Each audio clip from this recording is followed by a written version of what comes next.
What if the greatest weapon in history wasn't a sword, but a choice? On February 4th, 1922, a police station in the town of Chori Chara burned to the ground, with 22 officers trapped inside. Leading up to this night, the British Empire faced a breakdown in its local administration. Millions had stopped paying taxes, left government jobs, and walked out of colonial schools, creating a unified front that rattled London. But when news of the fire reached Mahatma Gandhi, he didn't celebrate the victory over the police. He immediately issued a decree to withdraw the entire movement. To the activists who had sacrificed their livelihoods for the cause, this felt like a betrayal of the momentum they had built over 2 years. To understand why Gandhi would intentionally halt a revolution on the verge of success, we have to examine the specific red line he refused to cross, even for freedom. By the 1920s, British rule relied on a network of urban hubs and infrastructure like the Victoria Terminus to maintain control. The non-cooperation movement challenged this by spreading defiance from these city centers into remote villages. The strategy centered on economic non-cooperation.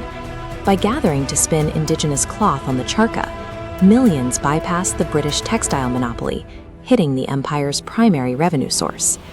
In response, local colonial police units began a campaign of intimidation, using arrests and physical force to provoke a reaction from the masses. In Chowri Chara, that provocation turned fatal. Police opened fire on a group of protesters, killing 3 and wounding several others, turning a disciplined march into a retaliatory force. In that moment, the energy of the movement shifted. It was no longer guided by a political ideology, but by raw, reflexive anger. The crowd cornered the officers inside the station and set the building ablaze. Anyone who attempted to flee the smoke was forced back into the fire. Gandhi received word of the massacre days later.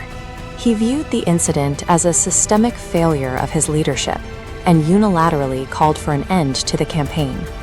His philosophy of Ahimsa was based on a specific logic.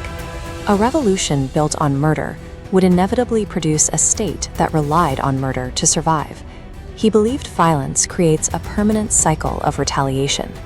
For Gandhi, the goal was to dismantle the master-slave psychology. If his followers used the same brutal methods as their oppressors, they would simply become the new masters of a violent system. He halted the movement because he feared that the independence struggle was losing its moral foundation and transforming into a mob. The young guard of the independence movement was stunned. They saw the British on the defensive and believed the halt was a catastrophic strategic error. Jawaharlal Nehru struggled to reconcile his personal loyalty to Gandhi with the political reality of the retreat. From his prison cell, he questioned why a few isolated acts of violence should penalize an entire nation's progress. Subhash Chandra Bose was more direct. He viewed the withdrawal as a national disaster, arguing that a revolution requires momentum that cannot be turned on and off for moral experiments. However, a violent uprising would have provided the British military with the excuse they needed to deploy heavy weaponry against civilians.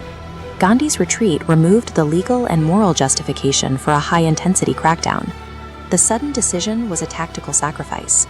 By absorbing the anger of his own followers, Gandhi prevented the British from crushing the civilian movement with full military force. The following years became a period of quiet preparation. Activists returned to villages to focus on grassroots organization and the discipline required for a long-term struggle. Chowri Chowra served as a stress test. It forced the movement to decide if it was capable of the sustained organization needed for a future democracy.